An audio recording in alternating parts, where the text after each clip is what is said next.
N'ayez pas honte, vous pouvez le faire en liberté. Voilà. Nous nous recueillons pour notre temps de culte ce matin.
Parmi les premiers disciples, il y avait des hommes et des femmes très différents venus de toute la terre. L'Esprit de Dieu s'est posé sur tous. Nous sommes réunis ici dans notre singularité. Bienvenue à tous et à chacun. Le Seigneur nous aime, il nous donne sa paix, il nous accueille et nous bénit. Et nous prenons notre premier cantique, le 51-10. 51-10. Nous nous levons.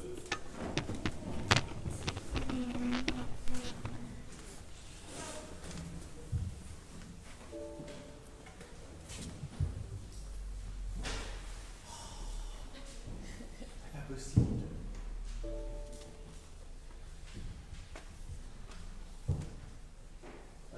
Sue, est-ce que tu connais ou tu connais? Si tu veux, je peux monter le jouer. Oh, tu peux faire ça? Juste la mélodie. Juste la mélodie? Ah oui, je veux, parce que il y a deux ordinateurs qui ne fonctionnent pas ce matin.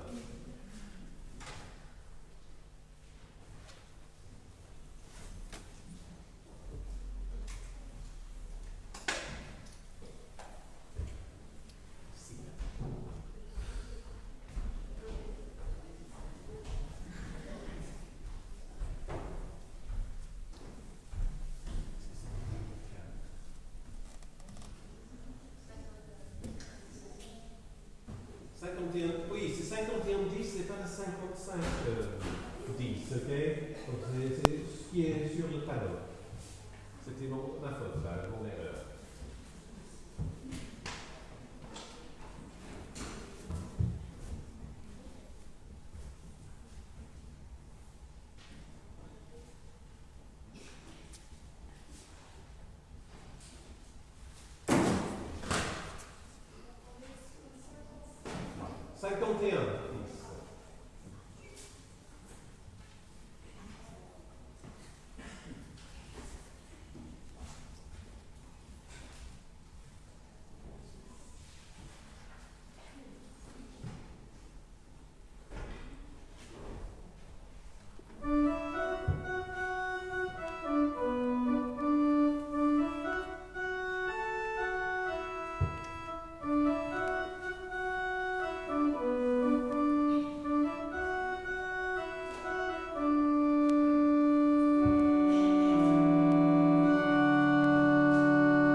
Dieu.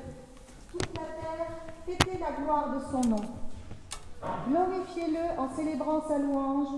Venez et voyez les hauts faits de Dieu, ses exploits formidables pour les hommes et cette joie qu'il nous donne. Peuple, bénissez notre Dieu. Faites retentir sa louange, car il rend la vie à notre âme et garde nos pieds de la chute. Je viens vers toi avec ce que j'ai, ce que je suis. Je veux tenir mes promesses envers toi, les promesses qui m'ouvrirent tes lèvres, que ma bouche a prononcées dans ma détresse. Venez, écoutez-vous tous qui cherchez Dieu. Je vous dirai ce qu'il a fait pour mon âme. Quand je poussais vers lui mon cri, ma bouche faisait déjà son éloge. Béni soit Dieu, qui n'a pas écarté ma prière, ni détourné de moi son amour. Amen.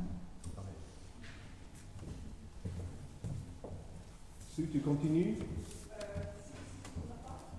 Ah ben je veux bien. Hein. Donc c'est 55-3, le cantique 55-3.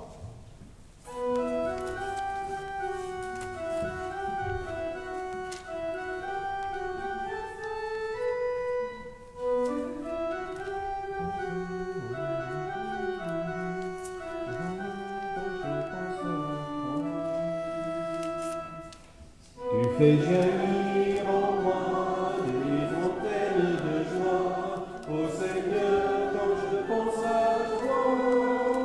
Tu fais jaillir en moi des fontaines de joie, ô Seigneur, quand je pense à toi. Je veux chanter pour toi, Seigneur, quand j'admire avec mes yeux de cœur ce que tu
Je vous invite à vous asseoir, sauf les enfants de l'école biblique, et Céline et Constance avec les enfants les plus petits pour le gardien biblique. Je pense que c'est les tiens. Alors, c'est toi qui vois. Est-ce que tu veux que tu m'en restes ici, Constance ou... Mais voilà, donc les enfants, allez, on va passer par là. Tire.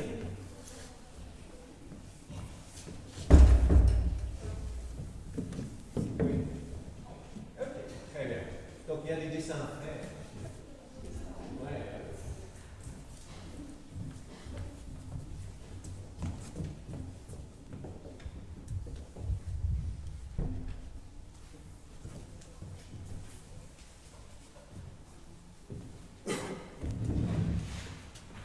confessons notre foi. Nous ne sommes pas seuls. Nous vivons dans le monde qui appartient à Dieu. Nous croyons qu'il fait le monde pour le bonheur et pour la vie, malgré les limites de notre raison et les révoltes de notre cœur. Nous croyons en Dieu. Nous croyons qu'il travaille en nous par son esprit pour nous apporter la réconciliation et le renouveau. Nous avons confiance en lui. Il nous appelle à nous rassembler pour célébrer sa présence, pour aimer et servir les autres, pour rechercher ce qui est juste et résister au mal. Nous proclamons le royaume de Dieu dans la vie, dans la mort, dans la vie après la mort. Il est avec nous. Nous ne sommes pas seuls. Nous croyons en Dieu. Amen.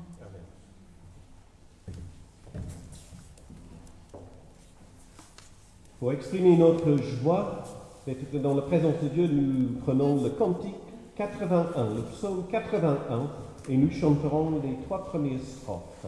Donc on se lève pour chanter ce psaume 81, les strophes 1, 2 et 3.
Pour recevoir cette parole de la Bible comme une parole de vie dans nos vies aujourd'hui.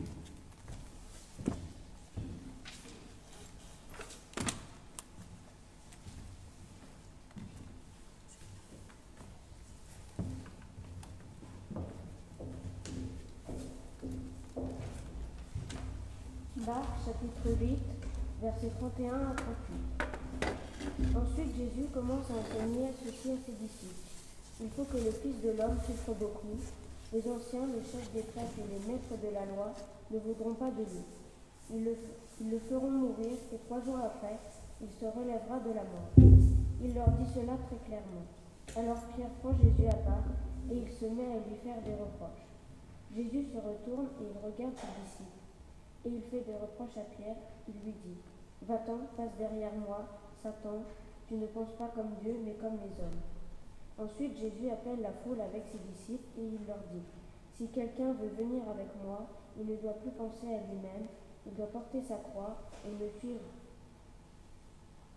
En effet, celui qui veut sauver sa vie la perdra. Mais celui qui perdra sa vie à cause de moi et de la bonne nouvelle, il la sauvera. Si une personne gagne toutes les richesses du monde, mais s'il perd sa vie, à quoi cela lui sert-il? Qu'est-ce qu'on peut payer en échange de la vie? Les gens d'aujourd'hui sont pécheurs et infidèles à Dieu. Si quelqu'un a honte de moi et de mes paroles, au milieu de ces gens-là, alors moi, le Fils de l'homme, j'aurai honte de lui quand je viendrai avec les anges saints dans la gloire de mon Père.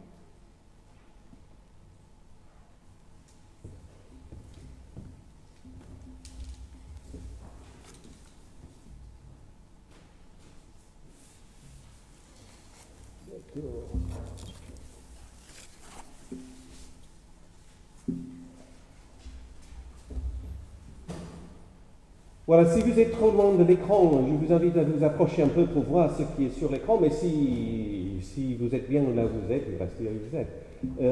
Amélie, il y a Constance dans le cadre biblique, si Jean et Alice voudraient participer. Voilà, mais aucune obligation. Ok, très bien. Alors, ce matin, j'ai pris le choix de prêcher, non pas sur le texte biblique que nous avons reçu et entendu ce matin, mais sur un film qui m'a beaucoup marqué. Et c'est le film Gravity. Je ne sais pas si quelqu'un a vu le film Gravity. C'est Gravity en français, hein, c'est Gravité. C'est un film qui se passe dans l'espace. Est-ce que personne l'a vu? Vous pouvez lever la main si vous l'avez vu. Hein? Et c'était, Gaël, c'était comment? Tu l'as beaucoup aimé ou détesté ou... Moi, j'ai trouvé que c'était génial. J'étais tout le temps. C'est un film avec George Clooney et avec Sandra Bullock, qui sont deux astronautes dans l'espace. Et Sandra Bullock fait le rôle de Dr. Ryan Stone, et elle est là comme spécialiste. Et puis George Clooney, c'est le vétéran de l'espace qui mène un peu l'équipe. Alors moi, j'ai regardé ce film quand j'étais dans l'avion, en allant en Australie. Et donc j'étais dans une petite boîte en métal, à des milliers de mètres de la Terre, en train de regarder un film sur l'espace. Et il y avait un effet, un double effet, c'était absolument bouleversant. Si vous n'avez pas vu le film et que vous avez envie de voir le film, j'espère que je n'ai pas trop de spoilers dans ma prédication de ce matin. Bon, alors pour commencer, pour mettre en... c'est pour ça que j'ai dit que l'écran est là. Voilà. Si. Et ça rentre en douceur. Vous voyez là ou non? Il faut approcher.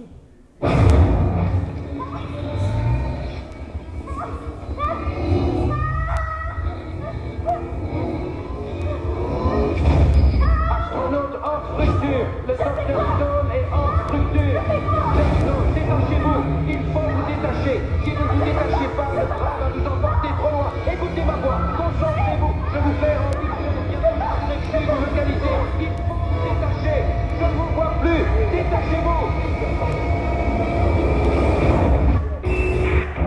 Vous me recevez? Oui, je suis détachée. Donnez-moi votre position. Je sais pas. Je peux pas. Votre position exacte. Le GPS marche pas. Ça marche pas. Donnez-moi un visuel. C'est rien, je vous dis. Je vois rien. C'est Avez-vous rien. Explorer en visuel? Non. Avez-vous l'ISS en visuel? Non. Concentrez-vous, prenez n'importe quoi, le soleil et la terre. Donnez-moi des coordonnées. Donnez-moi des coordonnées. D'accord.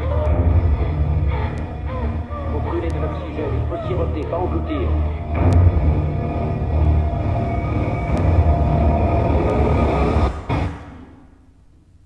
Bon, c'est tout. C'est pas mal, hein? Alors, voyons, voilà, attendez, j'ai juste un truc à faire. C'est un peu technique ce matin, mais ça va se faire. Voilà. Ok. Voilà, donc, moi je trouve que le film est plein de thèmes spirituels et théologiques.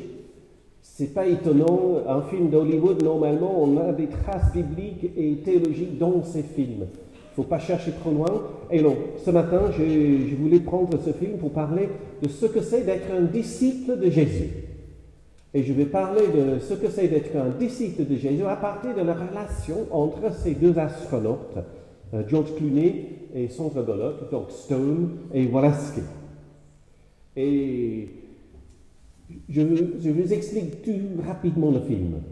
C'est très rapide, donc il y a beaucoup d'autres choses que je n'ai pas mis dedans, donc ne me corrige pas, s'il te plaît, Gaël. Voilà. Très rapidement, il y a Stone, donc cette jeune femme, première mission dans l'espace, qui est en train d'améliorer le télescope spatial Hubble. Et donc ils sont dans le shuttle, et puis il y a ce vieux vétéran, comme j'ai dit, Walaski, qui est là pour sa dernière mission avant la retraite. Donc lui, il profite. Elle est concentrée et lui, il profite. Il se fait des petits sursauts dans l'espace, etc. parce que c'est la dernière fois qu'il va sortir dans l'espace.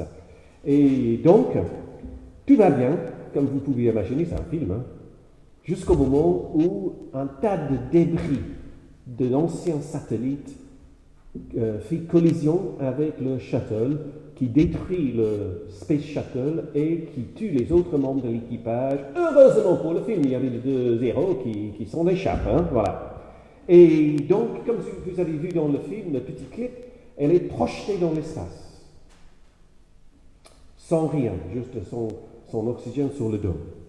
Et donc, le film raconte, pendant 1h30, la façon dont les deux ont bricolé les choses pour passer d'un vaisseau, d'une station spatiale à l'autre, et pour que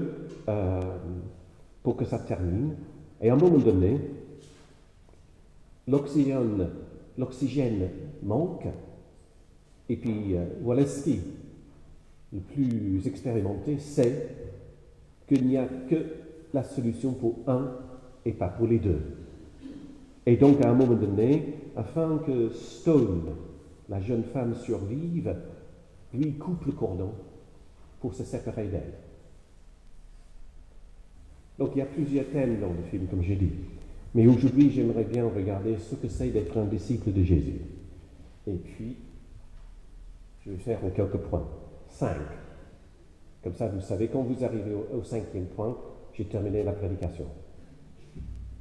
Donc, Kowalski, c'est le chef. Et il est plus grand que nature. Il virevolte dans l'espace, il fait des blagues, il écoute la musique country dans son casque spatial. Stone est tout à fait le contraire. Elle est très déterminée. Elle est distante. Elle ne veut pas entrer en conversation avec. Elle est complètement concentrée sur son travail qu'elle a fait. C'est sa première mission. Elle est là pour les moindres petits détails, pour améliorer quelque chose hyper sophistiqué. Et elle porte bien son nom, Stone, qui veut dire pierre en français, parce que c'est quelqu'un qui n'a pas d'émotion. Hein? Quand le danger frappe, c'est Kowalski qui transforme. Il n'est plus le vieux ado. Il devient celui qui est le leader et le chef et qui dirige les choses. Il sait ce qu'il faut faire dans une situation comme ça et donc il transmet ce qu'il faut faire à Stone pour qu'elle réalise les choses, les gestes et comme vous avez vu, de se détacher à un moment pour sauver sa vie. Donc il est précis, il est exact dans ses instructions et dans ses directions. Et c'est lui, quand il prend la direction du film, de leur relation, quand il prend la direction, c'est ça qui permet à Stone d'agir, de trouver son calme, d'avancer et de sauver sa vie. Kowalski dirige, c'est le chef, mais je suis frappé par la façon de sa direction.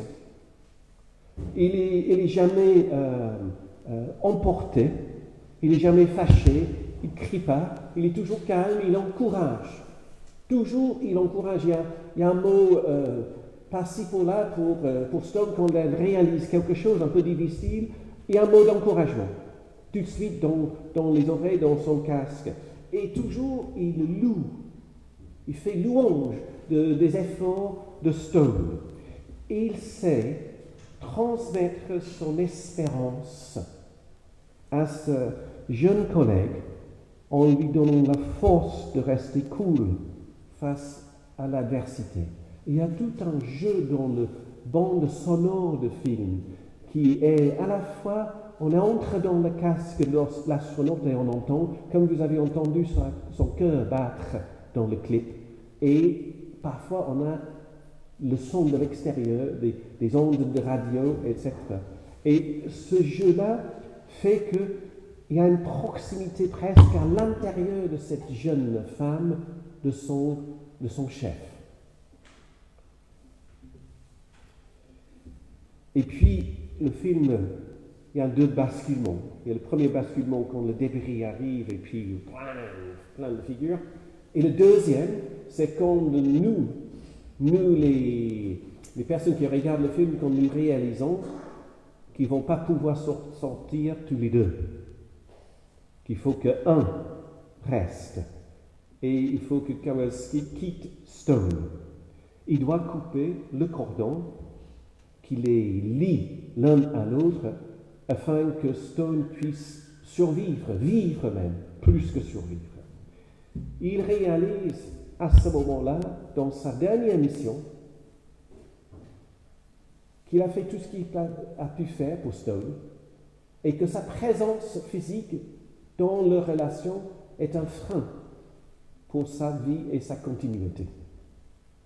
Dans le film, cette scène de séparation est très très dure. C'est comme si, j'ai dit, le caméra qui est à l'intérieur du casque aussi. Ça a pris 4 ans pour faire le film. Hein? Le caméra parfois est à l'intérieur, et tu es à l'intérieur avec la personne, tu es à l'intérieur de la personne. Tu as les émotions que la personne a à ce moment-là. Et le moment de séparation, c'est extrêmement dur parce que nous sommes dans ce moment de séparation. Nous regardons avec leurs yeux, nous ressentons et nous regardons les yeux de l'autre. Et nous sommes connectés. Et nous voyons dans leur regard que la relation qu'ils avaient établie, ils ne veulent pas que ça termine. Que c'est trop dur de se séparer. Le désir de rester connecté est tangible dans la façon qu'ils sont face à face dans l'espace. Mais ils savent tous les deux que c'est une relation sans gravité, qui flotte à jamais sans aller nulle part. Pour qu'un puisse vivre, l'autre doit disparaître. Pour que Stone survive, il faut que le chef s'en aille. Une fois que Kowalski part dans l'espace, il a quelques minutes d'oxygène qui lui restent. Plus tard dans le film, Stone, toute seule maintenant, revoit son collègue. Elle est dans un vaisseau spatial chinois. Tous les contrôles et les commandes sont en chinois. Elle a des documents épais comme ça pour savoir ce qu'il faut faire. Elle panique. Elle est au bord de panique. Elle ne sait pas quoi faire. Elle tourne vers sa gauche et il est là. Il est là. Et comme spectateur, tu te poses la question, mais je pensais qu'il était mort. Mais il est là. Est-ce que c'est quelque chose qu'elle projette? Est-ce que c'est un fantôme? Est-ce que c'est vraiment lui? Il n'était pas mort? Est-ce que j'ai pas compris quelque chose dans le film, dans le scénario? Mais non. Il est là, mais nous savons qu'il est mort. Mais il est là, il est présent. Et sa présence est un encouragement pour cette jeune astronaute. Et elle trouve comme par intuition les boutons à appuyer, les manœuvres à faire, les gestes à réaliser. Il ne fait jamais à sa place, mais sa présence l'indique, les marches à suivre. Et puis, voilà, elle arrive sur Terre, dans un pod de sauvetage chinois, au milieu du désert Gobi, et puis là, elle est confrontée à la gravité de sa situation, car elle vit désormais comme avant. Et puis, la dernière scène, c'est qu'elle quitte les eaux, comme quitter les eaux de baptême ou les eaux de naissance, pour arriver de marcher toute seule dans ce désert. Mais à premier pas, son chancelant. Et petit à petit, elle marche avec plus en plus de force. Sa vie a été transformée. Elle avance maintenant certaine que la présence de son chef restera avec elle. Bon, je ne vais pas faire le lien entre ce que je viens de dire et notre marche avec Dieu en Christ, je vous laisse vous écrire votre scénario de votre marche en présence de Christ. Et peut-être à regarder ce film avec ces 5 points en tête pour refaire votre histoire petit à petit, pas à pas, avec le Christ. Car lui qui est ressuscité, c'est lui qui nous transforme afin que nous marchions à jamais en sa présence. Si tu as quelque chose, j'aimerais bien. Non, c'est bon. Merci.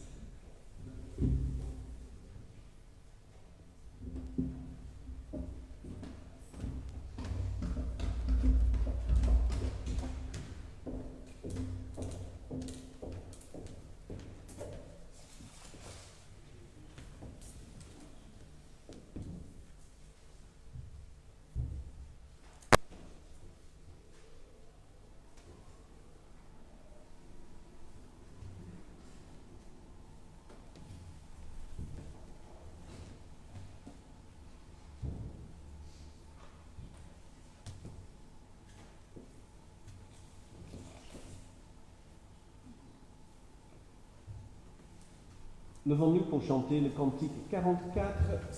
Le cantique 44-16.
Les annonces que vous avez sur la feuille de ce matin, j'ai 2-3 autres annonces à vous faire.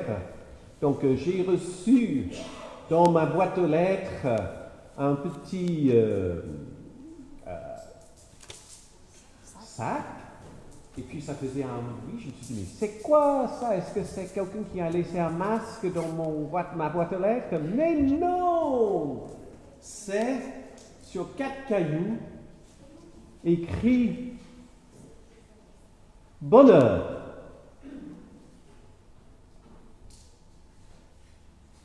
Paul. 2745 grammes. J'ai lu ce qui est écrit. 14 septembre 2020. Félicitations à Amélie, Steve, Jean, Alice et à toute la famille. Et j'ai reçu sur mon téléphone hier matin une photo, mais je ne peux pas vous montrer parce que le téléphone est là. La photo d'un autre petit Paul qui est né vendredi chez Margot et Vincent. Super. C'est deux Paul, c'est génial, c'est génial. J'ai la tristesse de vous faire part de décès de Pierre de Seigne. Et donc l'inhumation aura lieu dans sa paroisse à Paris, à Passy, jeudi après-midi. Et non, le culte d'action de grâce aura lieu dans sa paroisse à Paris, mais l'inhumation aura lieu jeudi après-midi dans le cimetière dit protestant de Luneray, fin de l'après-midi. Donc voilà, donc on est tout cœur avec sa famille et ses amis. Est-ce qu'il y a d'autres annonces qui sont Dominique? Je voulais simplement savoir s'il y avait le process, le gros process avait lieu ce mercredi, il me semble que j'ai donné. D'accord, mais je vais te dire. Le 7. Ah, mais le 7, je n'ai pas mis sur le papier. Voilà, ok. Très bien. Donc, le groupe de process, de théologie de process, donc on avait une rencontre mercredi dernier et on aura la rencontre mercredi prochain dans la chalet. Et nous continuons à travailler sur notre chapitre sur Jésus, précisément. Merci. D'autres annonces? Bon, je veux dire, Gaël et Emmanuel se viennent de vous voir une semaine après le mariage. Waouh, quelle émotion. Ouais, super. Et voilà, Viviane, elle me fait des signes. Voilà, donc c'est le moment que j'annonce avec autant de joie que je contiens que c'est notre moment d'offrande. Notre offrande est dans la joie et dans la reconnaissance. Donc notre offrande. Et Candice, je ne sais pas si tu veux venir pour faire ça avec Axel, par exemple.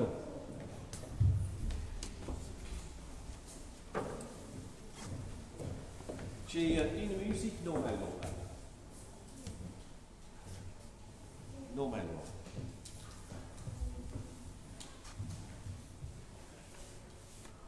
Yes.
Voici la table, non celle de l'Église, mais celle du Seigneur.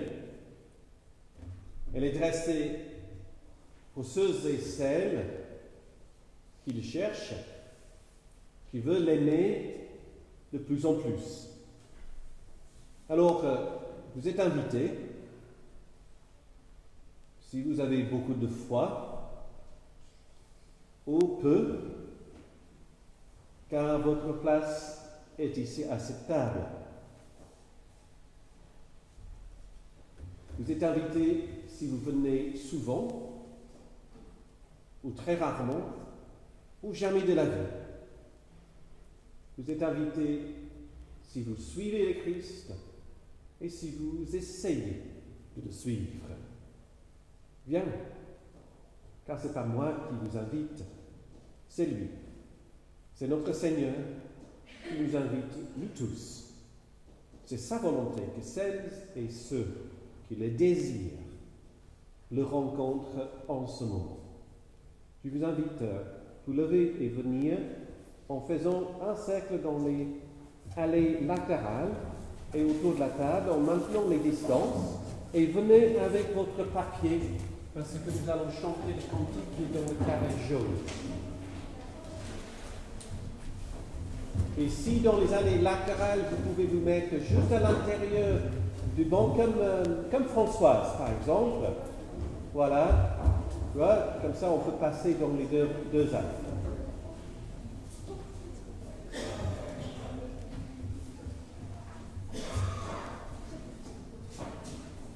Véronique, passe par là. Florence, voilà. Il y a encore 2 ou 3 places sur l'estrade ici à ma droite à prendre. Tu veux le robot? Si tu mets, ça serait ta chaise, je prie.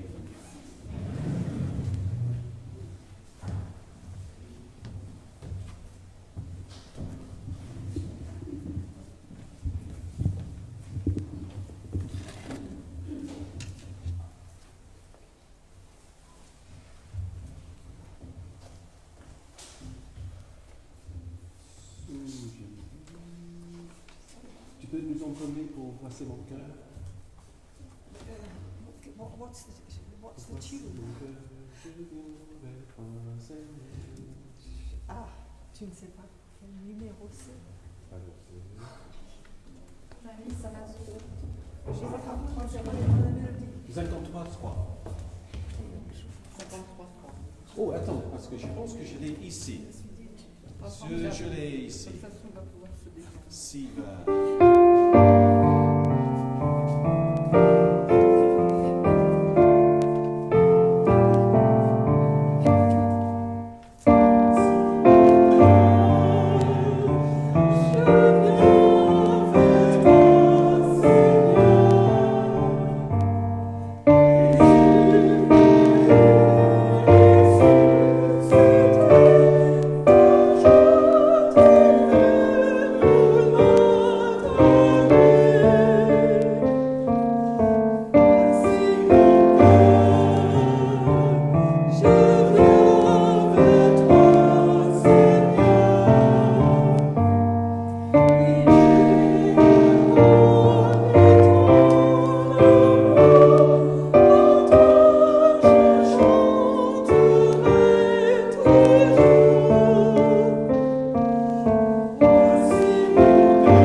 La nuit du dernier repas, Jésus était à table avec ses disciples. Pendant qu'il mangeait, il prit le pain, prononça une bénédiction, le rompit et le leur donna en disant : « C'est mon corps, il est rompu pour vous. Faites ceci en mémoire de moi. » De même, à la fin du repas, il prit une coupe de vin en disant : « Cette coupe est la nouvelle alliance avec Dieu, scellée par mon sang. Buvez-en tous en mémoire de moi. » C'est pourquoi reprenons les gestes de Jésus et suivons ses commandes, nous prenons ce pain et ce vin, éléments de notre quotidien que Jésus veut rendre particulier. Comme lui, nous prions alors. Au moment où nous partageons la richesse de la table, nous ne pouvons pas oublier la brutalité de la terre. Nous ne pouvons pas partager le pain et oublier ceux et celles qui ont faim.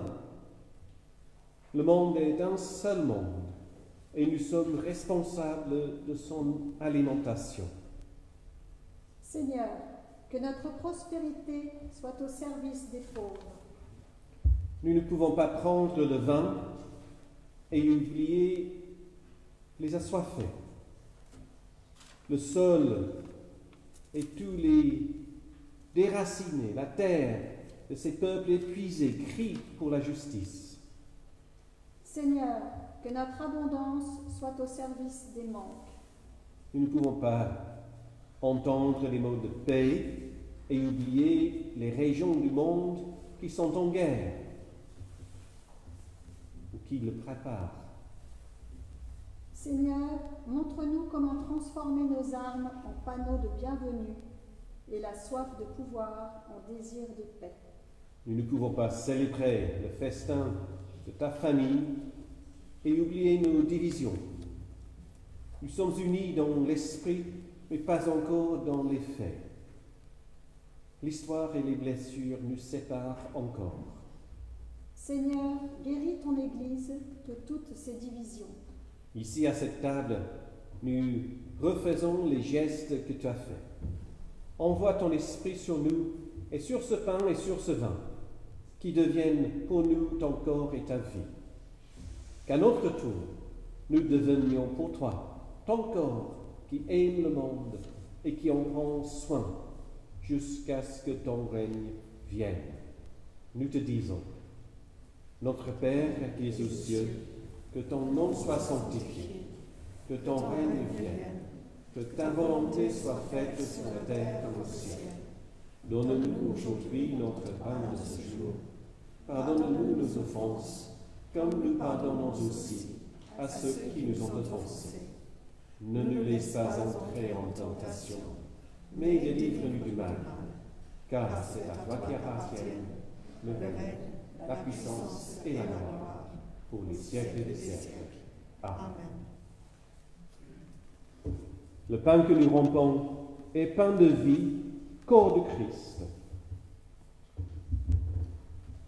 Et la coupe que nous bénissons est en son sang.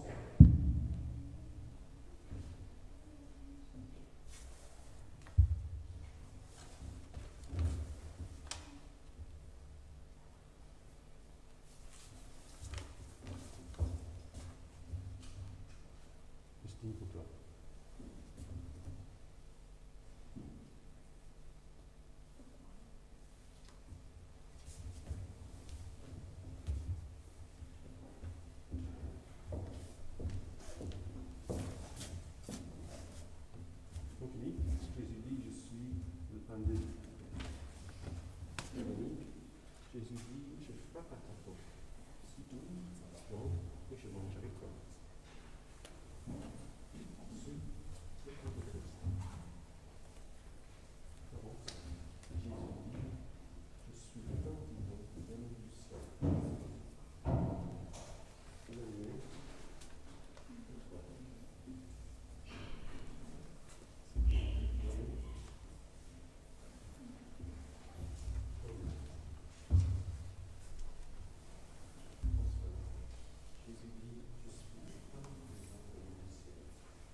le plateau, les verres indiqués avec des pastilles bleues contiennent le jus de raisin.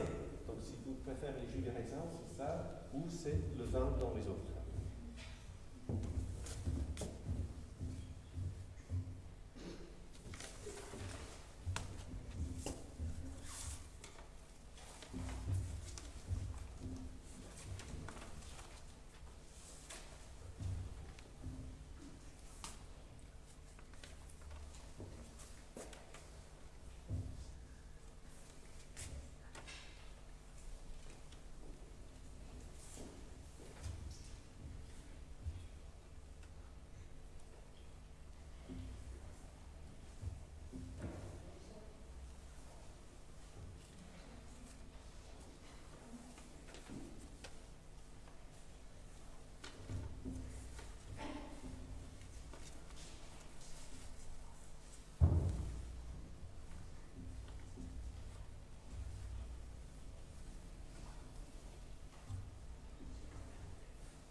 Pour ce pain partagé, pour cette communion vécue, pour ce vin qui nous dit la joie, nous te rendons grâce.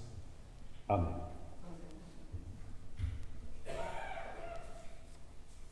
On va juste laisser les filles faire la collecte, deuxième collecte. Et on peut déjà commencer à regagner nos places.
Curseur, je vais regarder.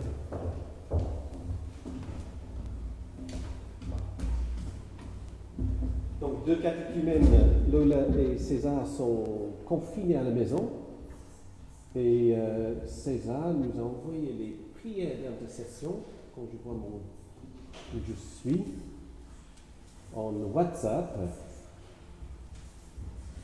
C'est pas facile, hein? Donc, avec César, nous prions. Prière d'intercession. Donne ton pain, Seigneur, à tous ceux et à toutes celles qui ont faim, à ceux et celles qui ont faim de tendresse et d'amour, faim de nourriture et de sang dans leur vie. Donne ta force à celles et ceux qui sont faibles. Donne l'humilité à ceux et celles qui se croient forts, car toi seul, Seigneur, tu es notre force. Donne à ceux et celles qui doutent, que dans leurs questions et hésitations, ils et elles peuvent sentir ta présence. Donne confiance à celles et ceux qui ont peur de l'avenir, peur de la contamination et peur de ne pas partir, car Seigneur, tu soutiens notre espérance. Nous prions pour tous ceux et toutes celles qui ont décidé de te suivre. Pour les pasteurs, les prêtres et les croyants qui consacrent leur vie à annoncer ton royaume, nous prions aussi pour nous-mêmes, qu'à travers leurs actes et leurs paroles, nous pourrions te rencontrer et te suivre sur ton chemin dans nos vies. Au nom de notre Seigneur Jésus-Christ. Amen. Amen.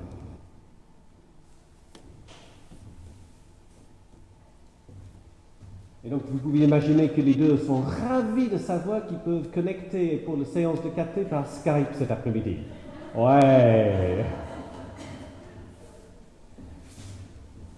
Nous nous levons pour chanter le 44-15. Le chant 44-15, c'est vers 3 que je me tourne.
Que le Dieu de la confiance et de la fidélité nous bénisse, nous garde et nous accompagne à chaque pas que nous faisons avec lui.